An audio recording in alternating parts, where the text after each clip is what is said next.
Good afternoon, everyone. We are now in Exodus chapter 38.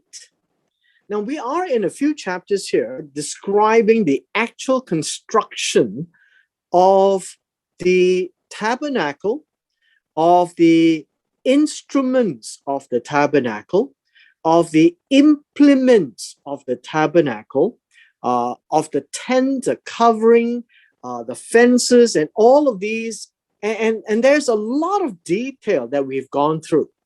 But one of the things that you should notice by now is that even though we had these details with regards to dimensions, the length, the breadth, the height, the general description, you will find that you cannot reproduce this in an exact form.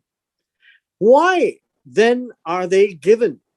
Well, these are given very much to let us know a few things. One is that it is to help us visualize. There is enough information that is given in the text that if you were to close your eyes and imagine the tabernacle, the Ark of the Covenant, the menorah, the table of showbread, the incense table, how the layers of the tent were put together, the kind of skin, the kind of color, the way that all the fences are made. No, all of these are designed for our visual imagination. However, they are not detailed enough that if you were to take them and then you go and reproduce them in its actual dimensions and its actual details, you won't be able to do that.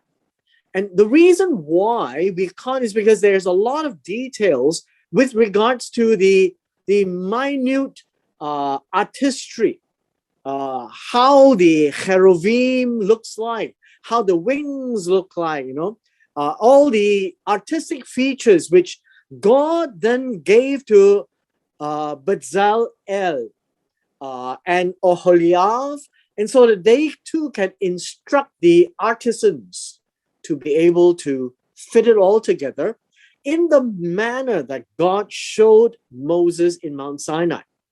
Now, that would be the additional information that God had given them. Now, I had mentioned in the previous weeks that maybe their children and their descendants may know exactly how to sew the things together, how to put the things together, but we really don't have that knowledge with us, at least from my perspective. So as we come to chapter 38, this would be one of the final chapters with regards to the implements of the tabernacle. We are talking about the altar of burnt offering. And so you notice that the information that's provided, it's enough for us to visualize. It is made of acacia wood, 5 cubits length, 5 cubits width. And then it tells us it is a square, which means that both length and breadth, length and width is identical. Then the height was 3 cubits. So it is actually shorter than the length and width. And so let us at least spend some time to now understand what is being made. We're talking about an altar. The word altar is mitzbeach, right?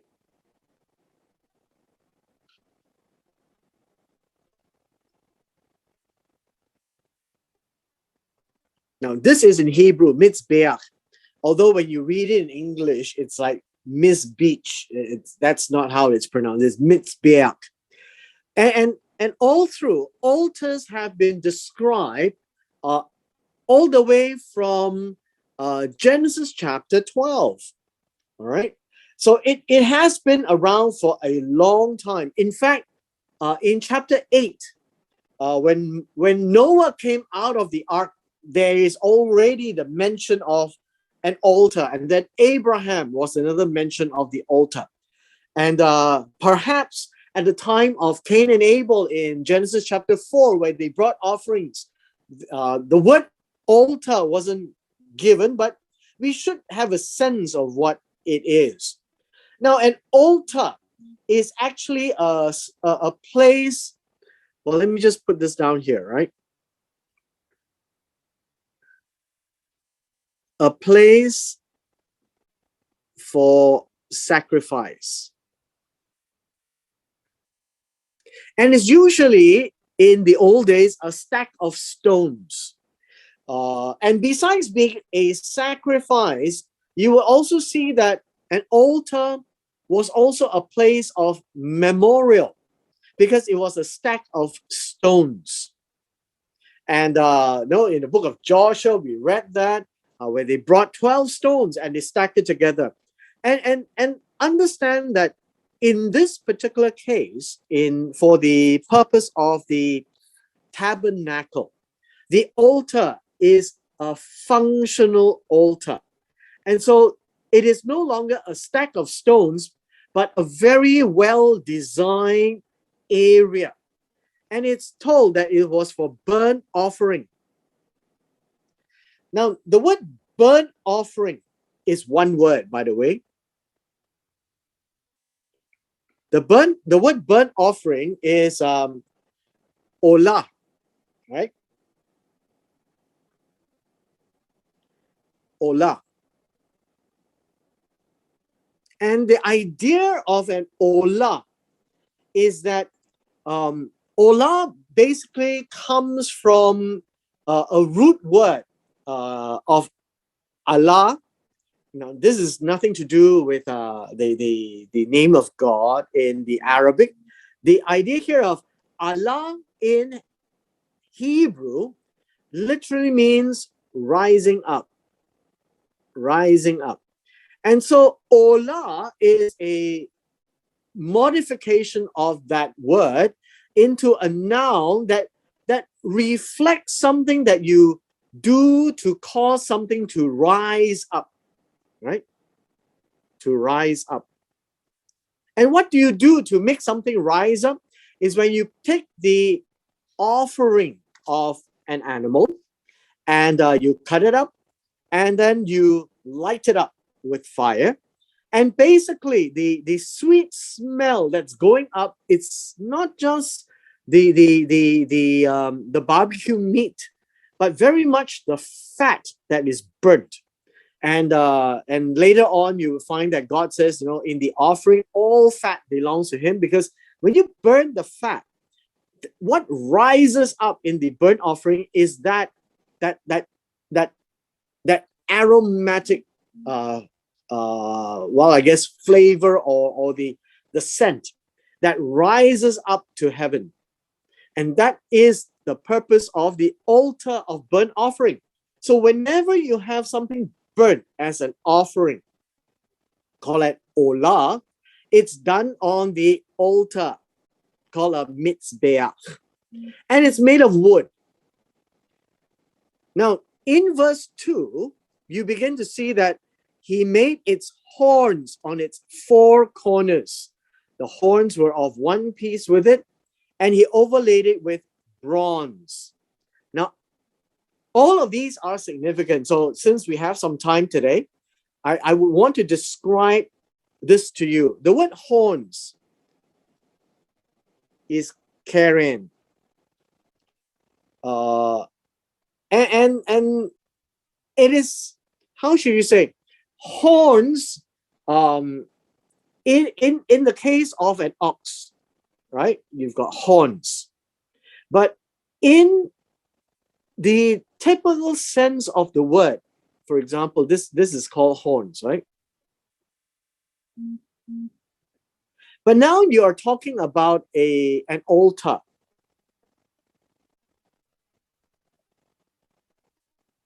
And then the altar have horns that comes out.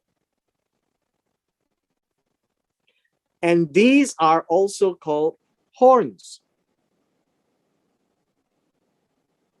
Right?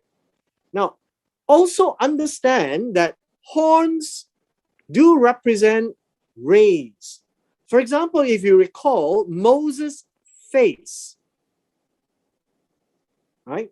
Moses' face, when he came down from Mount Sinai, was shining. And this is called horns. And if you now realize, horns is a very important element in ancient life. Now, as we progress in history, you find that when you have a crown,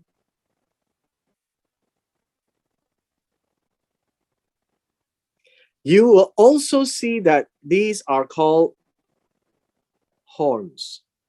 And it all comes from this, so that you can understand now, having a picture of why horns are found on altars, that it is to demonstrate power, it is to demonstrate something that relates to God, and it is to also symbolize something that is shining and glowing, and that's the intent of the horns there. It's not meant for carrying, right?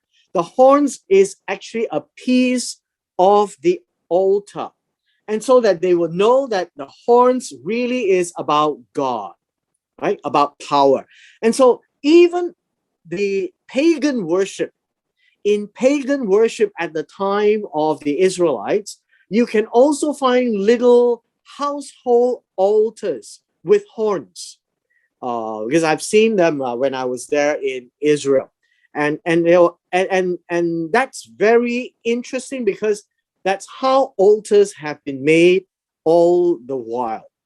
And so now in this mega altar, you find that the horns are there, and it's bronze in color, right? It's overlaid with bronze, so that the wood itself is not just natural wood, but it's laid with bronze on the. So all the instruments outside the tabernacle is bronze. All the implements and instruments inside the tabernacle, it's all laid with gold. Now, moving on, you would also see that he made all the utensils for the altar, the pans, the shovels, the basins, the forks, the fire pans. All the utensils are made of bronze. And he made a grate of bronze network for the altar under its rim. And this literally means that around the altar, we have, I guess a sense of a ring, right? That is lining. And then thereby you have rings that is attached to it. And midway from the bottom, so it's halfway there, he cast 4 rings for 4 corners of the bronze grating as holders for the poles. The poles is made of acacia wood and bronze. He put the poles into the rings of the sides of the altar, which is to bear it. And remember, the word bear is to lift it. And so we have a mobile altar. He made the altar hollow with boards. Now, this is important for us to realize. This is not a solid wood altar. It is very sturdy, but it has a hollow with boards, meaning the way that they made it is that they have boards on 2 sides, and what's in the middle is actually hollow. There's nothing here. And so you find that it looks big, and yet it is easy to carry, right? It's big, it's robust, but it's not solid wood on all sides. Otherwise, the people carrying it will be really a burden to them. Next, we talk of the bronze laver. Now, he made a laver of bronze, and in verse 8, the idea of a laver is really a basin or a pot, right? A cauldron. That's a laver. Now, although we tend to say that it is like a pan, right? And you notice what it says here, its base is of bronze, and from the bronze mirrors of the serving women who assembled the door of the tabernacle of the meeting. Now, the women brought their mirrors. Now, understand, mirrors of those days is just shiny bronze plates, right? Shiny bronze plates. It does reflection. It's not made of glass. And so just understand that mirrors is the function, not the definition. And so it's made of bronze as for reflection. And the wash basin, now some of the depiction, if you can remember, would be very much like a pot with licks, right? And with taps. And this is the bronze cauldron or the bronze laver. The idea here is that it could carry water as it is carried around, right?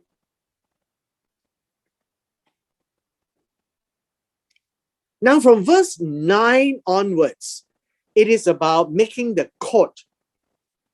Now understand that the court is the outer area of the tabernacle, right? That's what one of the things you need to understand. And then I will spend some just a brief moment just to re-explain some of these things. So there's a court, there's a south side, there is the hangings of the court of woven linen, 100 cubits long, 20 pillars, 20 bronze sockets, hooks for the pillars, the bands of silver. On the north side, exactly the same, right? Exactly the same. Hooks on the pillars, bands of silver. So what have we learned here? So we need to understand that this is what it means, right? You have the tabernacle, and then you have it this way. So 120 here. They were 100 cubits with 20 bronze sockets, right? So 100 cubits with 20 bronze sockets, 20 of them. So both are the same. So what do we have here is you have the south, on the south and on the north. So always remember the tabernacle, right? At least the door of the tabernacle always face east, always. And if you know the east, then this will be north and this will be south and this will be west. And so when you go on and read the rest, then you know that the west were hangings of 50 cubits, 10 pillars, 10 sockets. So that's what we have. So we have 50 cubits, 10 sockets, right? That's all we have. And 50 cubits. So we have a 1:2 ratio. And that's all we have. And so the rest of it is very much a description of the court. Now, when we say about the court, this is the court. Right here.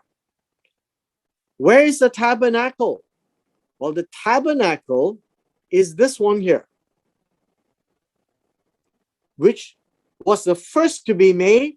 And then only you put in the Ark of the Covenant, the menorah, and everything inside. And so that is a process, a strategy, isn't it? You just don't make all the ark and the menorah and leave it out in the open. So they made the tent first, and now they're making the outer courtyard.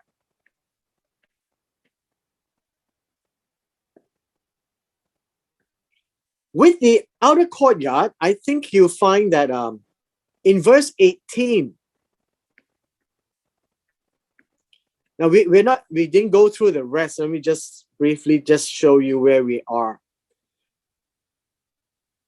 Verse 14 tells us the hangings on one side of the gate, 15 cubits long, 3 pillars, and this is the opening, right? And the same on the other side of the court gate. On this side were 15 cubits, 3 pillars, and 3 sockets. And that would represent what we call the opening, right?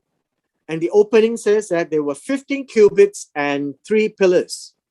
So you have 15 cubits, and 3 pillars. That's all that is describing. Okay. And then now the screen for the gate, and is describing the screen, and the screen was 20 cubits length, and along its width was 5 cubits, corresponding to the hanging of the cords. There were 4 pillars with their 4 sockets. And basically, what do we have now? You have length of 20 cubits and height of 5 cubits. Along its width was 5 cubits. And so this is what we have. We have another 20 cubits. And this 20 cubits is actually like a front door to the court, but it is not exactly attached to it. It's a door, right? You can think of it as a door. The door of a tent.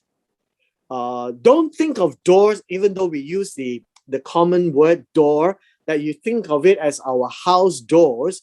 This is actually the door of a tent.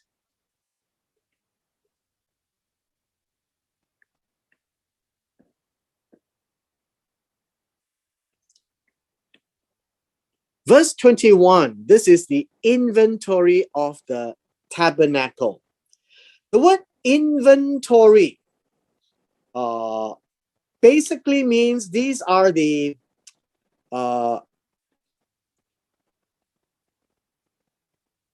word here is pakat, and how should I say? The word pakat, we have seen it before, and it carries a meaning of to attend to.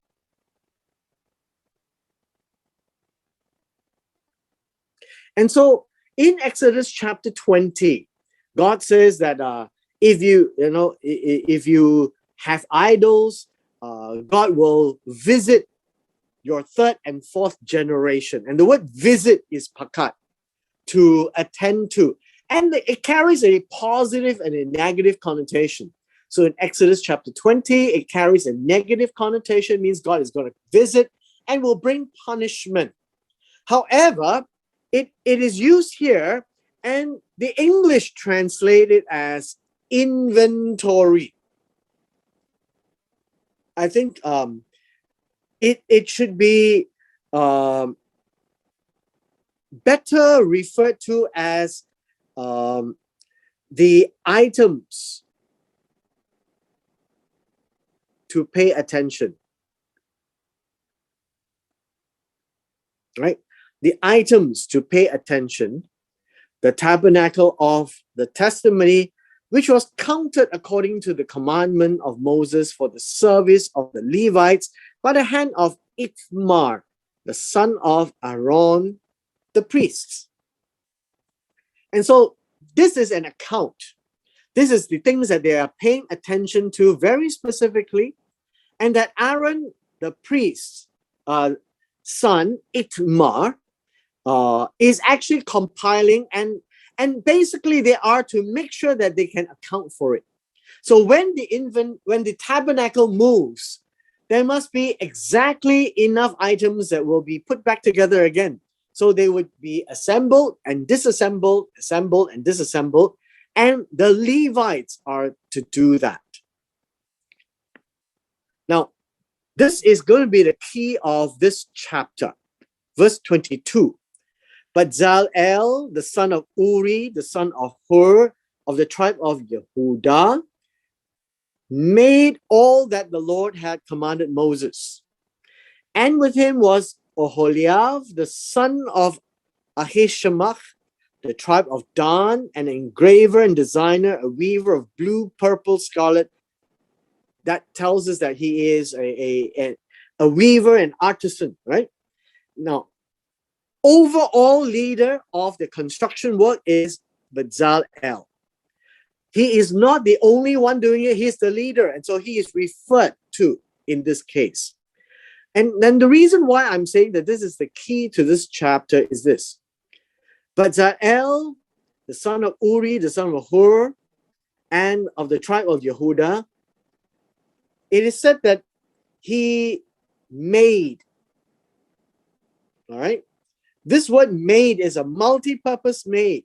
The word made is fashion,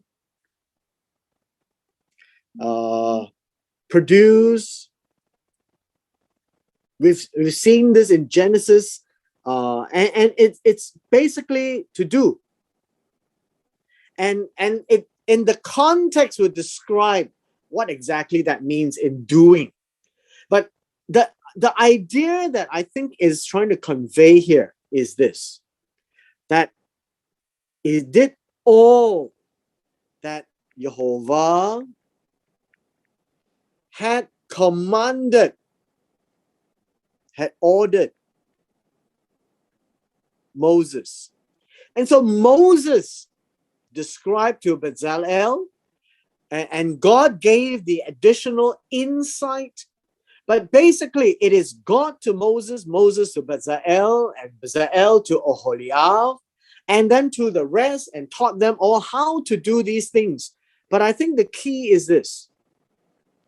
They did everything that God commanded,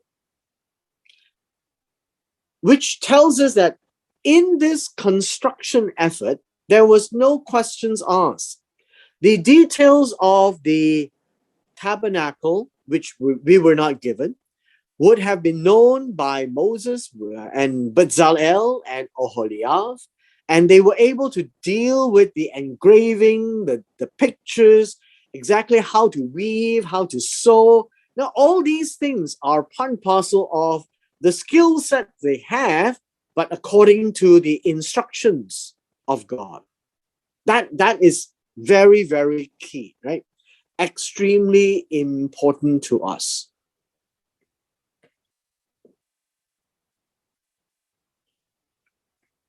Now in verse 24, the gold was used in the work of the holies.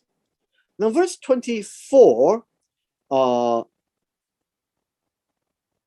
you notice the word place, right? The word place is added in. And so this word here is the work of the holy. Holy or holiness.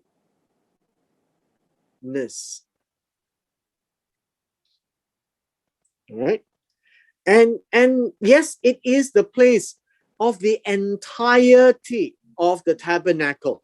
I think that is something which is important for us to realize, that it is not just the outer, but also the inner. It is the whole place that is called holy. So that whatever is outside that tabernacle, it is not described as the holy. And that is the gold that is given by the people was 29 talents and 730 shekels. These are all the weights, right? Talents and shekels are weights. So do not misunderstand of what talents is all about. The word talents actually is a round piece, right? It's a round piece.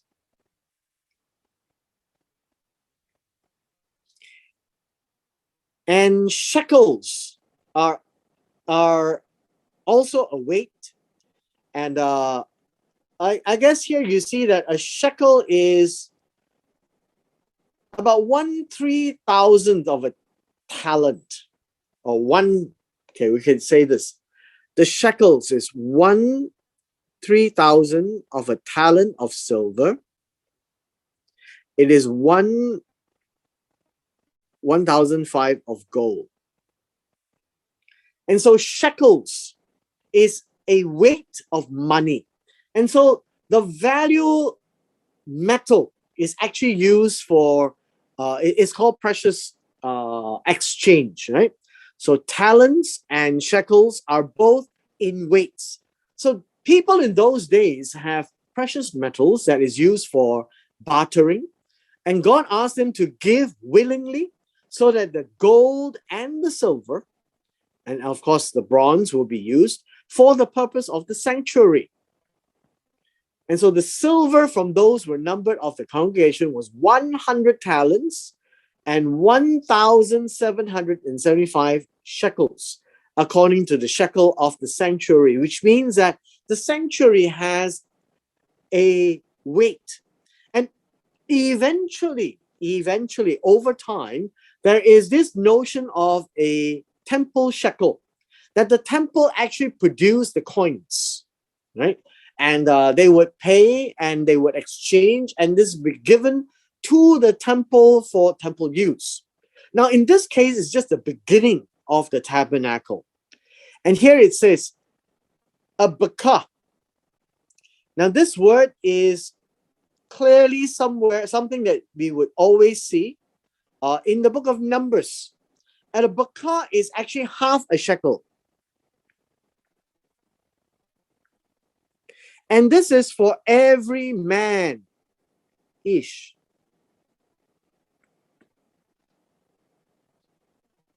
Right? This is a half shekel according to the shekel of the sanctuary for everyone included in the numbering of from 20 years above, who are 603,550 men. Where do you get this number from? Numbers chapter 2, verse 32. And that was the first census that was ever made. And the census was done for two purposes. One, for this money to be given.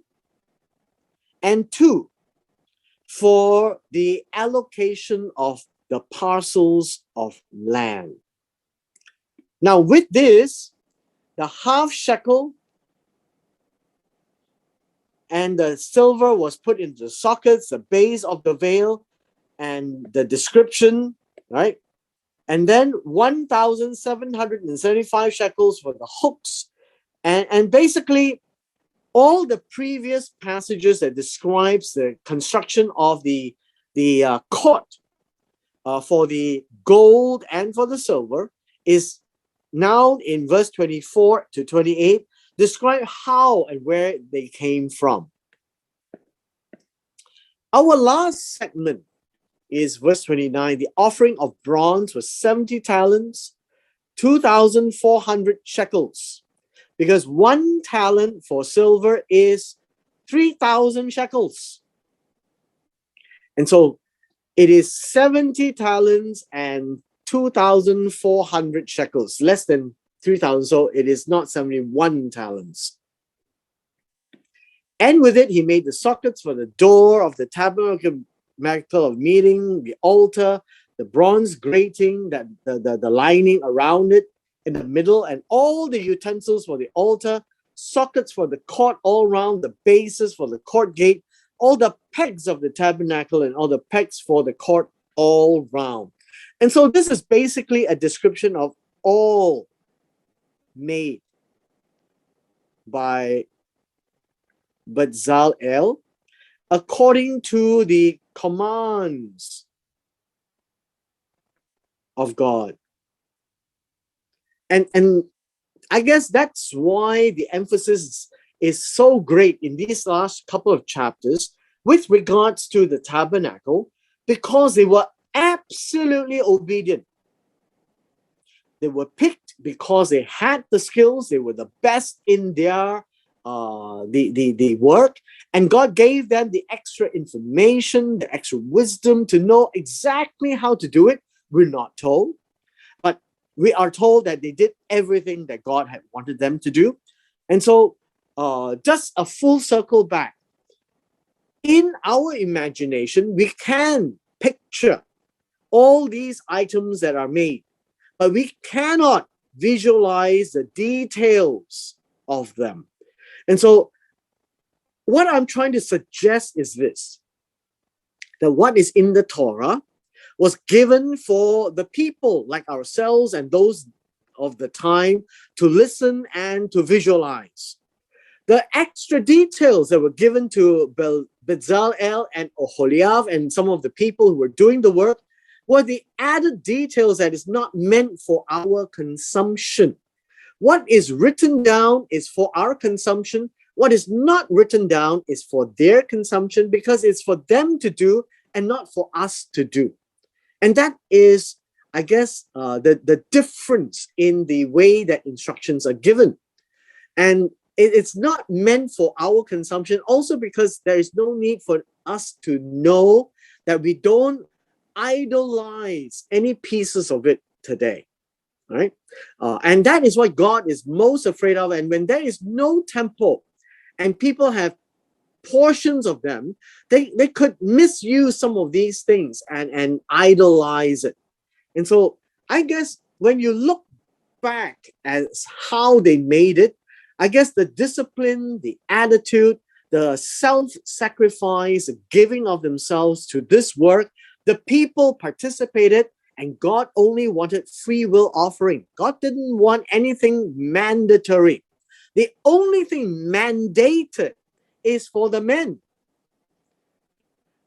And this is what the men are supposed to do, right? The bakah for each man, right? So this is important for us to realize that there is only one piece of metal and weights that God wanted them to have and to bring. The rest are all free will offering. All right? The rest are all free will. And with this, we come to the end of chapter 38.